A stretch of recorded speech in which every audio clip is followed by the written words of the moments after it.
Good day, everyone. Understanding the intercultural communication across diverse cultures. Have you been traveling the country, around the world, or other places within the Philippines? If yes, what are the memories or thoughts that remind them to you? The first thing we could remember is the culture of that place, right? According to Edward Wolff, culture is communication and communication is culture. He was the first person who used the term intercultural communication to explain the context of how culture and communication affects each other. It is the most common issue regarding having conflict between two different people. Subsequently, I have here a pen. For instance, though it is ink and the culture is the holder, I have a question. Who among them has the ability? Exactly. It is you and ourselves have the ability to connect with the culture to understand its significance to a specific group of people. We are able to create something across those entrenchments of cultural differences. With this, the cultural communication would be able to signify a sense of importance to one's culture. This involves of concerning verbal and non-verbal languages used in the context, culture, and actions to perform in a particular setting. It also tends to understand the diverse culture of every country in terms of its symbol, system, and set. Culture is founded by symbols. It means of different things to different people, like objects, figures, sounds, and colors. One of the most cultural symbols is language. Similarly to the letters of an alphabet, symbolizes the sound of a specific spoken language.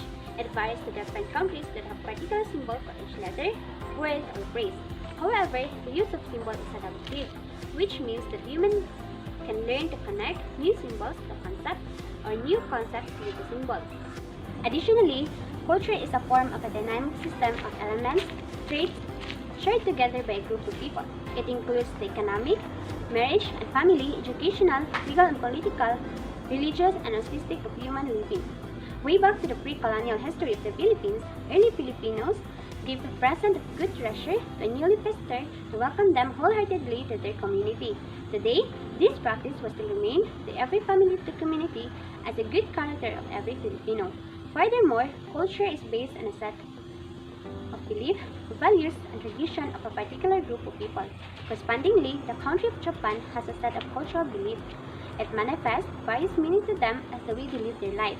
An example, Japanese people often trust non-verbal languages than spoken messages, as words can have several meanings. Definitely, culture is characterized by profound concepts of belief, values, and norms among different groups of people that should enable a human person to be open-minded and sensitive to one's culture. We have to learn new ideas, experience, and start navigating. This will allow you to connect with other culture and help yourself to avoid prejudice. Yet, other people sometimes assume that learning other culture is unnecessary. Remember, the way you'd like to be treated is not necessarily the way others would appreciate. It requires a willingness to accept these differences and adapt to them. To summarize the ideas, culture is a symbol.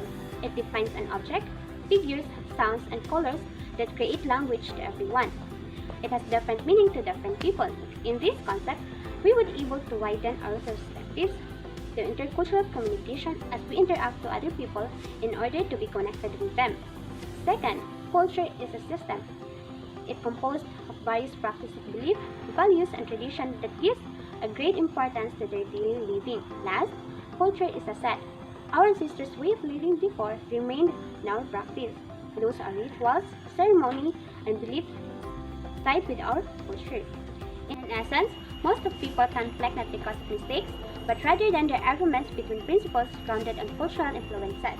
In a quote of Robert Allen, cultural differences should not separate us from each other, but rather, cultural diversity brings a collective strength that can benefit all of humanity.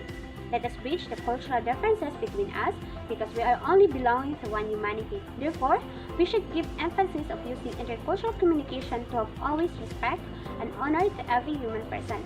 In addition, we can watch the video recorded of Lera Borodetsky of how language shapes the way we think to create new ideas to improve our understanding to intercultural differences through communication. That's all. Thank you for watching and God bless you all.